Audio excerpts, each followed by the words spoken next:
Hello everyone, welcome back to my channel. Yeah, I'm not even too sure if I should even be filming this video, but I have seen a few videos recently going around YouTube that I thought, do you know what, that's quite an interesting video.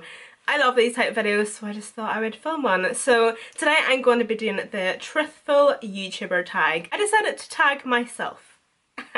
The first question is, have you ever received a product, tried it, didn't like it, and then decided not to review it? Not necessarily no, unless not that I can remember. If I receive a product and I try it in my own time and I don't like it, usually whenever I don't like a product, I will try to give it another go to find out why I don't like it. Depending on obviously what the product is, I will try to pair it with different products. I will try a different method of applying it, and again, if I still don't like it, I will tell you why I don't like it, why it doesn't work for me. But if I ever did receive a product and I know that I definitely 100% didn't like it, I probably wouldn't feature it on my channel because I wouldn't have a need to. Second question, product you use alone but don't show or use online. I would say a lot of skincare. Obviously I just like to keep my skincare to myself, other than like toothpaste, shampoo, conditioner, I don't know. All those necessities. Product you want but you won't buy because you don't support the brand. To answer that question, no, because I don't have anything against any brand, let's just say. Okay, so I've just changed my hair into a middle parting. The next question is, do you have any blocked words? Oh my god, of course I do. Who does not have blocked words? So basically what that means is I can go onto my YouTube account and I can actually block words. So for example, say somebody types in "you're a bitch" and I have the word bitch as a blocked word.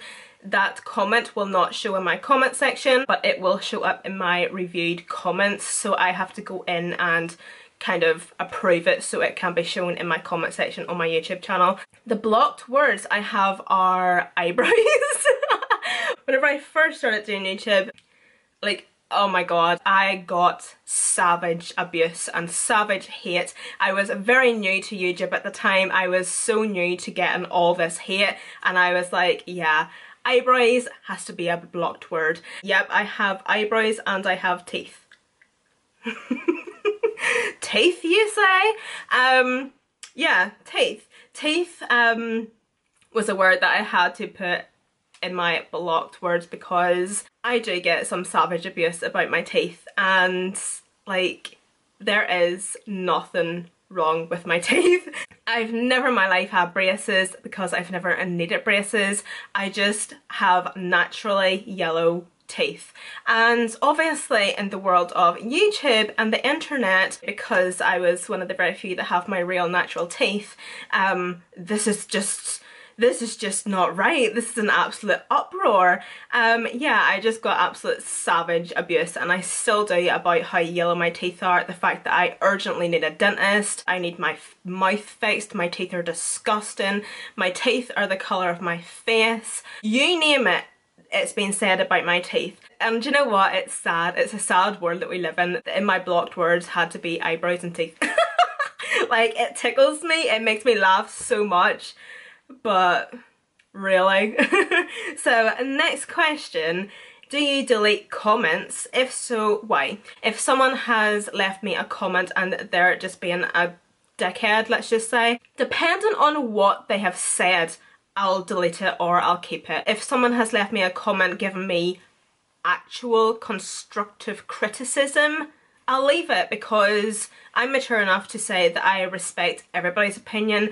Everybody is entitled to their own opinion. Everybody is entitled to voice their own opinion. But there is a fine line between giving somebody constructive criticism and being a cunt about it. If somebody leaves me a comment and they are being nasty, you know, and they're just being nasty little humans, then I will delete the comment, because obviously I do go through my comments to like them, see them, etc, etc, and obviously every time I go onto my comment section, I'll see that comment. So I just delete the comment for my own sake. I don't want anything that every time I see it, it stings me. Just because I'm on YouTube and I'm online, it doesn't make me any less of a human. Like, I do have feelings like everybody else.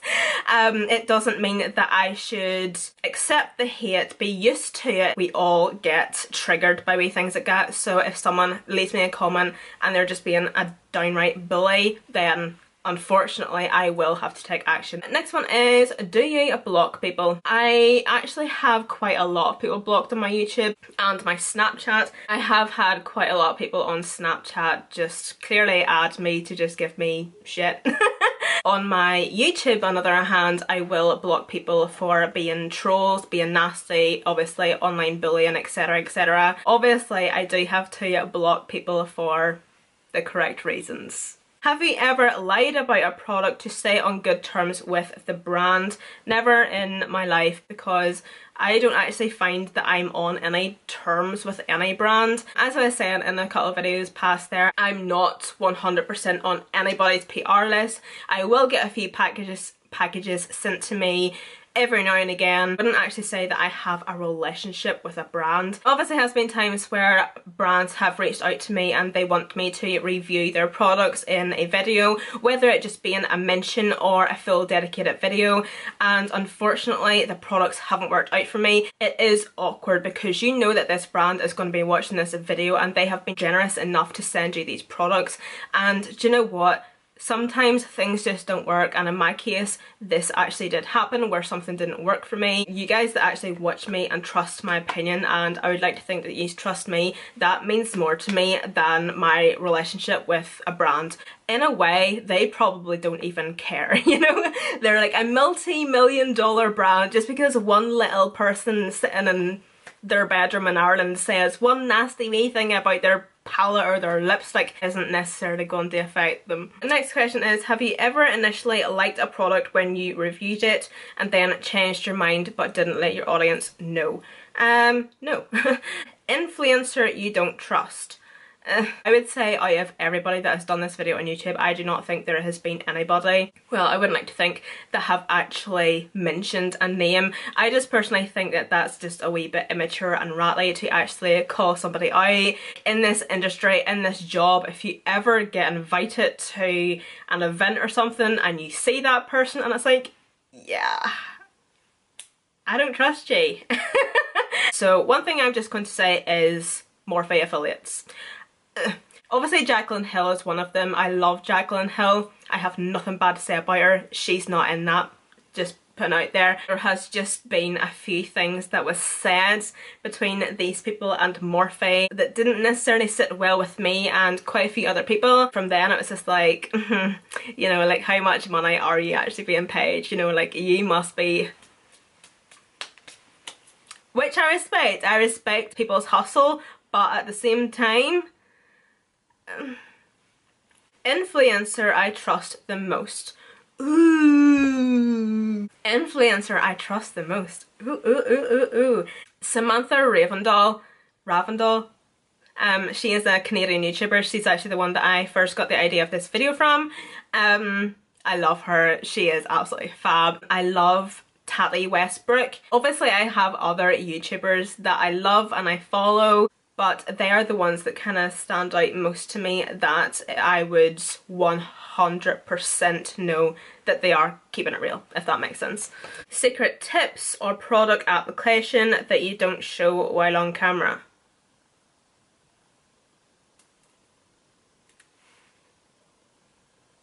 I don't know. I really don't know. Have you ever showed one product but we're actually using another? Never. Unless you have like two products that are like exactly the same, no. Have you ever not disclosed a sponsorship? I have never not disclosed of a sponsorship. As far as I'm aware, you actually like legally have to actually disclose of it. But no, I've only done about 3 or 4 sponsorships in my YouTube career, you know. Usually what I'll do is, if it is a video that is a full dedicated video of being a sponsored video, I will put it in the description box. The other video I had done where it was just a mention in the video, I can't remember whether I put it in the description box, but I did put it in the start of the video, like on the actual screen, where I did say that this video includes a paid promotion or something like that. Have you ever had a bad interaction with a brand? Yes. Yes. I'll just tell you some examples actually. So for example, there was this brand that contacted me and they wanted to send me an eyeshadow palette. I was like, yeah, sure, go for it, no problem. So what they wanted in return for them sending me a free eyeshadow palette was me to do a review and a tutorial on this. I wasn't paid, I was just sent the product. I done the tutorial on the eyeshadow palette and it was probably the worst eyeshadow palette I've ever used in my life. It was a mixture between shimmer shades and matte shades. In the tutorial, the matte shades performed to perfection. They could have been Anastasia, top notch, absolutely perfect, but the shimmer shades were shite, like they were actually shite. Because they didn't work for me and I wanted to respect the brand, I actually ended up getting products from the brand that I already owned anyway and fixing the mess on my eyes. So whenever I had the video edited and ready to upload, I uploaded the video and then I obviously had to get back to the company and say, hey, look, the video is up, blah blah blah. But I also said in the email to them, like, look, hey, just to let you know before you switch the video that the eyeshadow palette didn't necessarily work out for me.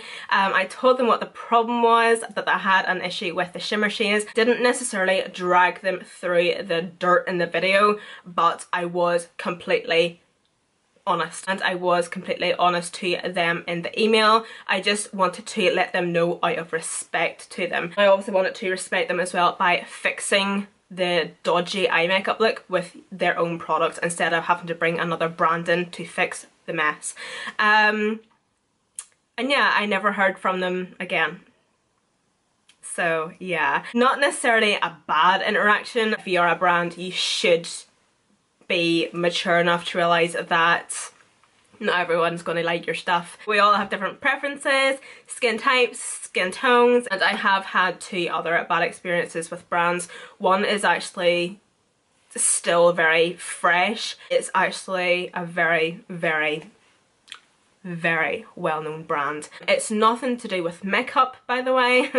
It sucks, and I just kind of felt like because I didn't have a massive following, I'm not skinny, I'm not naturally beautiful, so I kind of felt like I was being treated as if I wasn't good enough. This was actually a brand that I was in a contract with. I was actually the only one throughout the 9-month period that I was in the contract that actually stuck to the contract.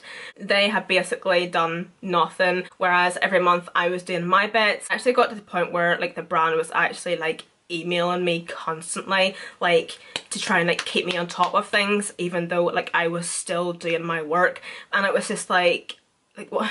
Leave me alone. I wouldn't say they were harassing me, but it was just like, leave me alone. My contract actually ended there not that long ago, and I was honestly never so happy in my life. And they are still to this day sending me emails asking me where my posts are, because it was mainly an Instagram like contract with the brand. And I was like, look mates, I am so sorry for the inconvenience, but my contract ended in January of 2019 and they basically will not take that for an answer, so I've actually got to the point where I'm ignoring them. Have you ever bandwagoned with other people's thoughts on a particular product? Definitely not. I'm actually the opposite. Like, this is something that is so weird about me. Like, say for example there's a new product that's out or a new TV program that's out on Netflix and everybody is gagging over it. I'm like, no, I'm not gonna watch that. I don't need that product in my life. I will literally wait until it kind of calms down a wee bit and then I'll be like buying it secretly, watching it secretly. For an example, the Tarte Shape Tape foundation, obviously there was a lot of controversy around that. I did venture out and buy it whenever it was on sale and I like it. I like the foundation. Another one would be the Subculture palette. There was, Jesus Christ.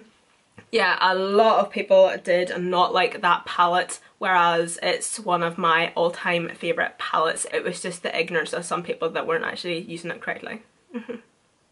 In terms of reviews and stuff, like for example the Morphe foundation review, I actually watched so many of the reviews for that foundation before I actually filmed my own review, because I was just interested to actually see what other people thought, so then whenever I was going into my review to actually try it for the first time, I could look out for these things, see what these people done wrong as to why they didn't like it, see what these people done for them to like it, see how they applied it, how they didn't apply it, how it worked for them, blah blah, to see if I could actually have my own different opinion and actually maybe make it work for me, maybe it didn't work for me, I don't know. I don't know if I'm coming off as being understandable. Maybe I'm just blabbing and talking shit. Last question, things other creators do that get your nerves. Apologise for everything. We are all guilty for it, because I know if you watch back in some of my videos, I'm sure I have apologised for the lighting, my hair, my nails, my background, my flipping big toe hanging out in my sock. I don't know. No one gives an absolute toot about your background. No one cares that you haven't got your nails done. I've had a broken nail for weeks and I don't care. Nor do you. Nor have I had comments on people asking me and telling me about it. So that means you don't care. I would say like probably one thing that would annoy other people would be whenever like creators or influencers, YouTubers, whatever you want to call them, don't actually disclose that they are doing a sponsored post or a sponsored video. I don't know, it doesn't necessarily annoy me. Like if you want to do that, knock yourself out. Do whatever you want to do. I'm actually going to get a wee bit sidetracked on this last bit, and I actually want to talk about something that annoys me about YouTube viewers. So, before I start, if I offend any of yous, please know that coming from my heart, I am so sorry. It's basically to do with sponsored videos. It's whenever viewers leave comments under your sponsored videos and they get so worked up and they get so mad at the fact that you're doing a sponsored video. I just don't get it. But it is the sponsorships that do get you your money. And do you know what? If you are the type of person that gets ratty at somebody or pissed off at somebody for trying to live their best life, trying to hustle, trying to make something of themselves, get fucked. Honestly, we all have to grow and start from somewhere. The point I'm trying to get is the fact that I do not understand why people get so pissed off and ratty ass at the fact that people do sponsored videos. At the end of the day, this is our job. It is our job. Say for example you worked in a shop and your boss or your manager came up to you and was like, oh yeah, by the way, I want you to stay on for like another like 5-6 hours, but we're not going to pay you for it. You're doing it for free. Is that okay? Yeah? Yeah? Would you be okay with that? No, of course you wouldn't. Getting sent the newest eyeshadow palette from Urban Decay, getting sent the latest lipstick collection from BH Cosmetics is not going to pay your bills. That's not going to put gas in your car, that's not going to heat your house, that's not going to feed you, that is not going to pay your bills. You know, you need your sponsorships, you need to hustle, you know, and this is what people can't seem to understand, that this is a job and this is a living. You have to realise your worth. And as I was saying there, you know, like getting sent the free makeup and stuff, yeah, it's a bonus, but it's not the be all and end all. It is not the highlight of this job. I just kind of think that it would be nice for people to kind of understand this industry a wee bit more in terms of sponsored posts and sponsored videos on Instagram and YouTube. But another thing, I honestly do hope that that didn't come across as me being a bitch or hateful or anything. It all just kind of comes from the heart, and I'm just trying to kind of make people understand more in the nicest way possible. So yeah, please don't hate me. Thank you guys so much for watching. Don't forget to follow me on Snapchat, Instagram and Twitter. They'll all be linked and listed down below in the description box, and I hope to see you all in my next video.